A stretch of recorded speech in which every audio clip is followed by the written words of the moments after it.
Do you have lower abdominal pain? Does it feel like your organs are falling out? Does it feel like a tampon's in there and it's just kind of dangling around?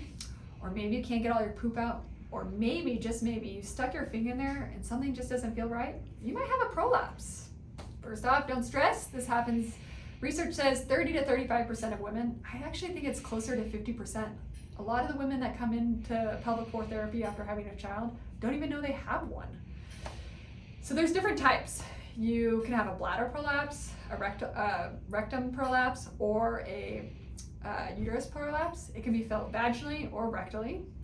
It's graded into 4 different stages. 1 or 2 stages it hasn't quite dropped to the vaginal opening. 3 is right at the opening and 4 is out.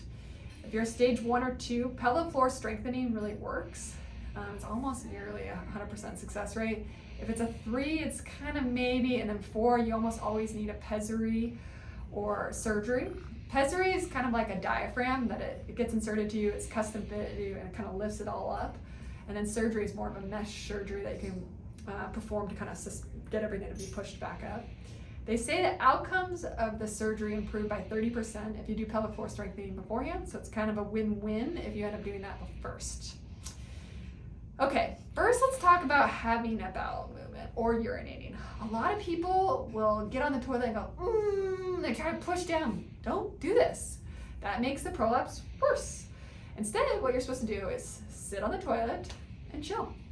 You can do some breathing and let it relax, see if it comes. If it doesn't come, your timing might be off. So after about 5 minutes, get up, walk around, and kind of adjust your timing and sit back down when you're ready.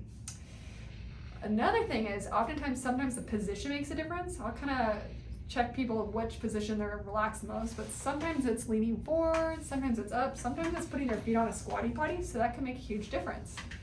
With a lot of parents in general, because the kid is knocking down at the door, they're trying to push their pee out, and that's just making all these symptoms worse. So you really need to take a moment and let it kind of come. Okay, next we're going to talk about pelvic floor strengthening. You might be saying, what is the pelvic floor? It is a group of muscles down here, and it controls bowel, bladder, and sex. And what ends up happening after having a child, everything kind of gets weakened and dropped.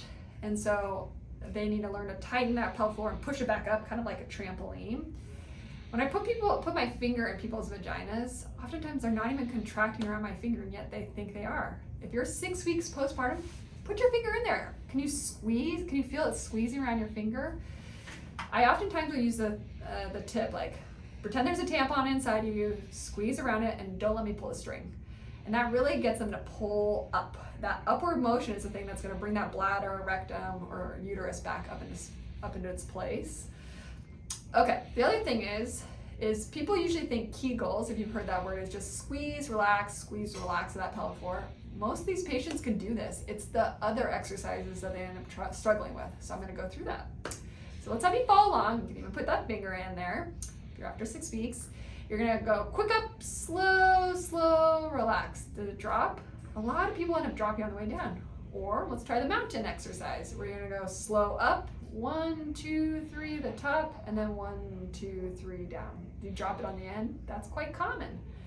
Or I may have you squeeze and hold at your max contraction, 1, 2, 3, 4, 5, 6, 7, 8, 9, 10. Did you drop it somewhere in there? Most people can't hold more than 3 to 10 seconds after having a child. I get people to go up to all the way to 60 seconds.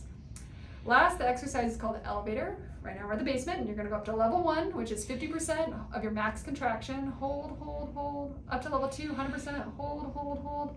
Back to 50%. Hold, and relax. Did you drop that elevator? A lot of people do.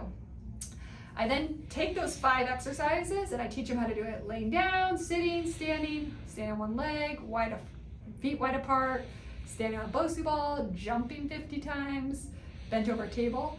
I like to use something called a biofeedback machine, which is kind of an etch-a-sketch of your vagina. And it's a probe that inserts into you. You wear your clothes, you're fully clothed. You get hooked into a computer and you draw these pictures. And people usually don't have that, it's easier to see a visual readout of what's happening.